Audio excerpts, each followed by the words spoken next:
वापस राहुल गांधी पर लौटते हैं। आज देश के सुप्रीम कोर्ट ने उन्हें इतनी बड़ी बात कही, लेकिन अब आपको यह भी बताना जरूरी है कि राहुल गांधी आजकल कैसे पाकिस्तानी मीडिया के सुपरस्टार बने हुए हैं। वो पाकिस्तान की सरकार के, वहां के नेताओं के और वहां के मीडिया के मनपसंद नेता हैं। पाकिस्तान के मशहूर अखबार डॉन ने चरम राष्ट्रवाद की विध्वंसक ताकत के रूप में भारत के प्रधानमंत्री नरेंद्र मोदी और इजराइल के प्रधानमंत्री बेंजामिन नेतन्याहू को एक जैसा बताया है। उनका एक आर्टिकल है जिसमें वो लिखते हैं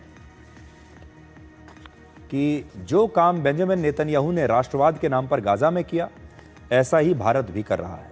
और इस अखबार ने राहुल गांधी को एक सच बोलने वाला, सच उजागर करने वाला नेता बताया है और लिखा है कि ऑपरेशन सिंदूर को लेकर राहुल गांधी ने पूरी सच्चाई भारत की लोकसभा में खड़े होकर बता दी है। राहुल गांधी ने कहा कि भारत सरकार ने ऑपरेशन सिंदूर का इस्तेमाल देश की रक्षा करने के बदले घरेलू राजनीति में अपनी पकड़ मजबूत करने के लिए किया है और उन्होंने यहां पर राहुल गांधी को कोट किया है। और वो आर्टिकल भी आज मैं अपने पास लेकर आया हूं। देखिए राहुल गांधी के चर्चे कैसे पूरी दुनिया में हो रहे हैं। भारत में तो हैं ही, भारत में सुप्रीम कोर्ट भी ये कह रहा है कि आप अपने ही देश के खिलाफ बिना सबूत के कैसे बात कर सकते हैं। और अब देखिए पाकिस्तान में भी उनकी बड़ी चर्चा है। इस आर्टिकल में, जो डॉन का आर्टिकल है, उसमें लिखा है, राहुल गांधी के लिए एक शब्द का इस्तेमाल किया गया है, the truth teller. Congress leader Rahul Gandhi underscored facts the rest of the world already knows. ऐसा उनके बारे में लिखा है कि यही एक ऐसा नेता है जो सच बोलता है।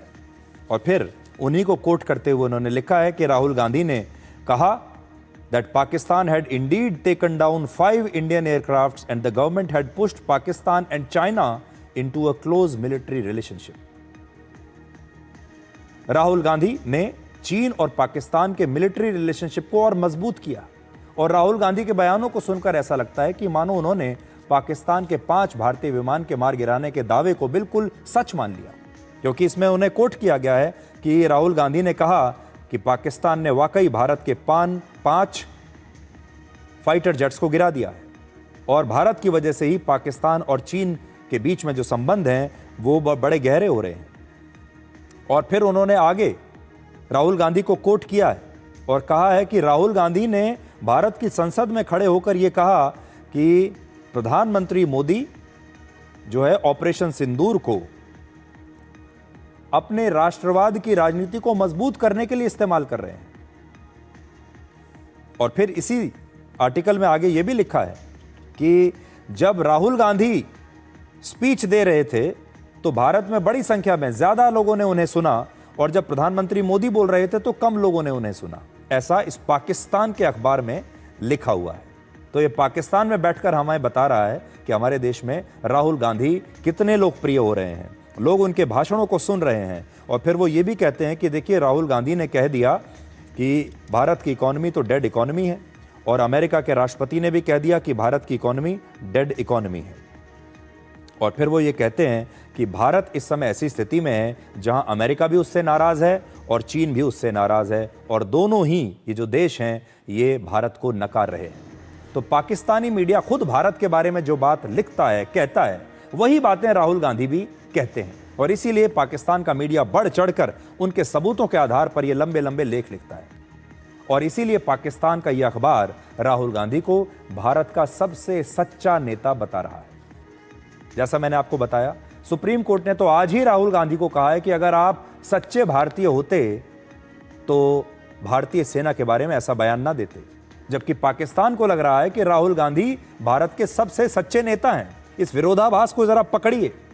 भारत की सुप्रीम कोर्ट कहती है कि अगर आप सच्चे भारतीय होते तो ये ना कहते, और पाकिस्तान कहता है कि वही सबसे सच्चे भारतीय हैं। और आज भी पाकिस्तान राहुल गांधी के बयानों का इस्तेमाल करके भारत का मजाक उड़ाने की कोशिश कर रहा है। पाकिस्तानी मीडिया ने इजराइल पर गाजा में नरसंहार का आरोप लगाया है इसी आर्टिकल में।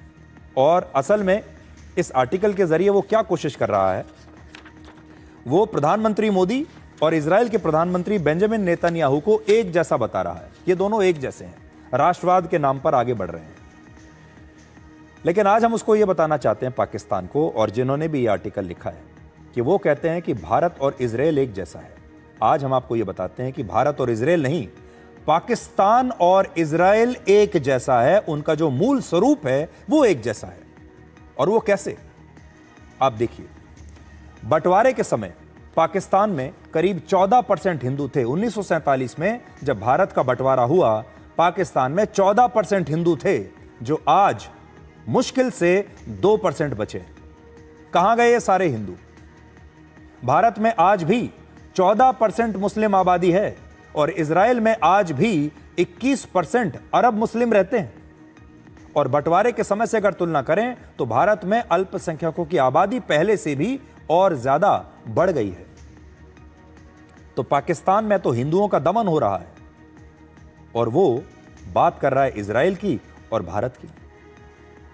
भारत में तो मुसलमानों की संख्या बढ़ रही है, पाकिस्तान में हिंदुओं का दमन हो रहा है, संख्या घट रही है।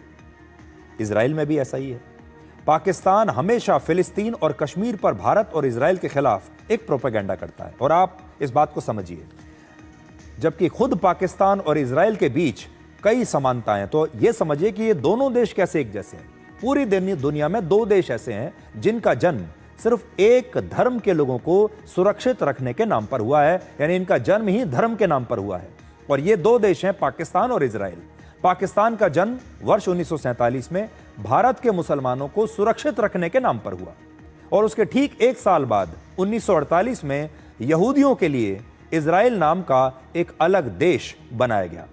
दूसरे विश्व युद्ध के दौरान हिटलर ने 60 लाख यहूदियों की हत्या कर दी थी और इसीलिए दुनिया भर के यहूदियों के लिए एक अलग देश का निर्माण हुआ और वो देश है इजराइल। के सारे दुनिया भर के जो यहूदी हैं इस देश में जाएंगे, जबकि भारत के मुसलमानों पर ऐसा कोई खतरा नहीं था। और ये दोनों ही देश यानी पाकिस्तान और इजराइल सिर्फ ब्रिटेन की वजह से अस्तित्व में आए। हालांकि पाकिस्तान ने अब तक इजराइल को एक देश के रूप में मान्यता नहीं दी है और इसीलिए पाकिस्तान के लोगों को इजराइल जाने की अनुमति नहीं है और ये बात पाकिस्तान के पासपोर्ट पर भी लिखी होती है। तो आप देख लीजिए कि पाकिस्तान का मीडिया आजकल ऐसे लोगों की तलाश में है जो भारत में रहकर पाकिस्तान के प्रोपेगेंडा को आगे बढ़ा सके। विपक्ष के कई बड़े बड़े नेताओं को अब तक इस बात का भरोसा नहीं है कि पहलगाम आतंकवादी हमले में पाकिस्तान ही शामिल है, जबकि भारत के गृह मंत्री संसद में खड़े होकर अमित शाह ने 29 जुलाई को संसद में बाकायदा यह बताया था कि ऑपरेशन महादेव में मारे गए आतंकवादियों की राइफलों की जांच से यह साबित हो चुका है कि इन्हीं हथियारों से आतंकवादियों ने पहलगाम में हमला किया था। यानी भारत के गृह मंत्री ने संसद में इस बात की पुष्टि की है एक शपथ के तहत। लेकिन इसके 3 दिन बाद भी कांग्रेस के नेता मणिशंकर अय्यर भारत के सबूतों पर विश्वास करने को तैयार नहीं है। मतलब मणिशंकर अय्यर को पाकिस्तान पर पूरा भरोसा है, लेकिन भारत जो सबूत दे रहा है उन पर जरा भी विश्वास नहीं है। जरा उनकी ये बात फिर से सुन लीजिए। किसी ने नहीं कहा, वो जो 33 देश ठरूर और उनके लोग गए हों, कि पाकिस्तान जिम्मेवार है। यूएन ने भी नहीं कहा कि पाकिस्तान जिम्मेवार है। अमेरिका ने नहीं कहा कि पाकिस्तान जिम्मेवार है। हम ही इकलौता है जो अपने छाती को पीटते हुए कहते हैं कि हाय हाय पाकिस्तान है जिम्मेवार। कोई मानने को तैयार नहीं है। हम कोई सबूत नहीं पेश कर पा रहे हैं जिससे कि लोग मुतमैन हो कि हम जानते हैं कि कौन सी पाकिस्तानी एजेंसी है जिसने ये हरकत किया है। अब चीन के साथ तो हम लगे हुए हैं बातचीत में। हम ये नहीं जानते कि चीन के फौजी लोग पाकिस्तान के एयरफोर्स के बगल में बैठे थे इस युद्ध को चलाने के लिए। तो आप चीन से बात करने को तैयार हो तो पाकिस्तान से क्यों नहीं बात करते? अब आप जरा भारत की स्थिति को समझिए, कितना बड़ा दुर्भाग्य है। भारत शायद दुनिया का अकेला ऐसा देश होगा जिसे युद्ध काल में भी सीमा के बाहर युद्ध लड़ना पड़ता है और अपनी सीमा के अंदर बैठे लोगों से भी लड़ना पड़ रहा है।